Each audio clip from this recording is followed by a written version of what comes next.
Hello, everyone, and welcome to the Litany of Catholic Martyrs for February 20th. Please remember to pray for all those who have loved ones who were martyred on Easter Sunday in Sri Lanka. As Catholics, we are assured of a constant thread of over 2,000 years of tradition and moral teaching. Within this thread are those who have sacrificed their lives through the shedding of their blood for the faith and Holy Mother Church. On this day, we remember these martyrs and whom, through their sacrifice, have aided in the growth and stability of the Holy Catholic Church. As the Catholic Catechism number 2473 states, martyrdom is the supreme witness given to the truth of the faith. It means bearing witness even unto death. The martyr bears witness to Christ, who died and rose, to whom he is united by charity. He bears witness to the truth of the faith and of Christian doctrine. He endures death through an act of fortitude. Quote, "Let me become the fruit of the beast through whom it will be given me to reach God." Close quote. In union with this, I offer this story by the Venerable Bishop Fulton Sheen. He explained that when the communists took over China, they imprisoned a priest in his own rectory near the church. After being locked up in his own house, the priest looked out the window and was horrified to see the communists enter the church. Once inside, they went into the sanctuary, broke open the tabernacle, and in a hateful act of desecration, threw down the ciborium, scattering the host on the floor. The priest knew exactly how many hosts had been in the ciborium: 32.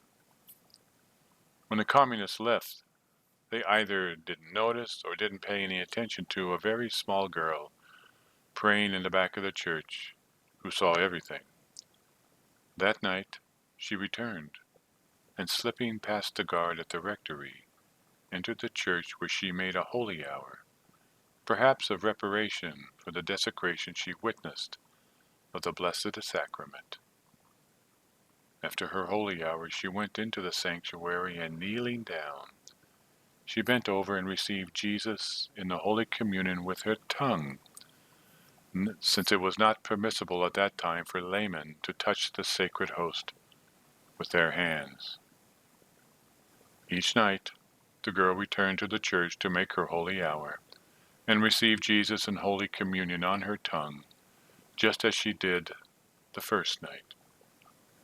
On the 32nd night, after having consumed the last host, she accidentally made a noise that awoke the guard who was asleep at his posts by the priest's residence. From his bedroom window, the priest could only watch in horror as the heart-rending scene unfolded before his eyes. The girl tried to run away, but the guard caught up with her and beat her to death with the butt of his rifle. So these are the men, women, and children today that we offer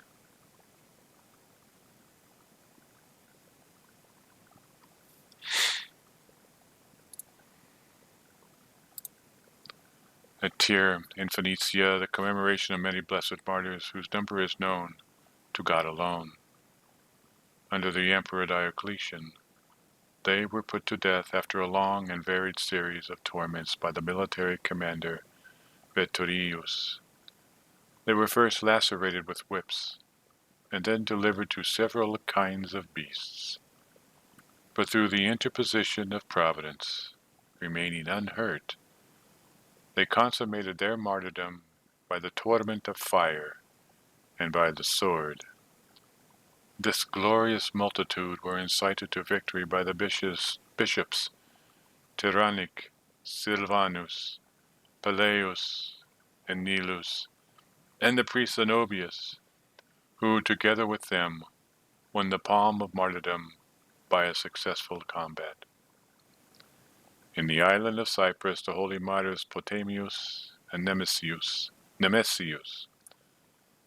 At Constantinople, Saint Eleutherius, bishop and martyr. In Persia, in the time of King Sapor, the birthday of Saint Sarath, bishop, and 128 others who refused to adore the sun, and by a cruel death purchased for themselves bright crowns. At Catania in Sicily, St. Leo, bishop, illustrious for virtues and miracles. On the same day, St. Eucherius, bishop of Orleans, whose miracles increased in proportion to the slanders of the envious. And finally, at Tournai in Belgium, Saint Eleutherius, bishop and confessor. These are the men, women, and children that we honor today.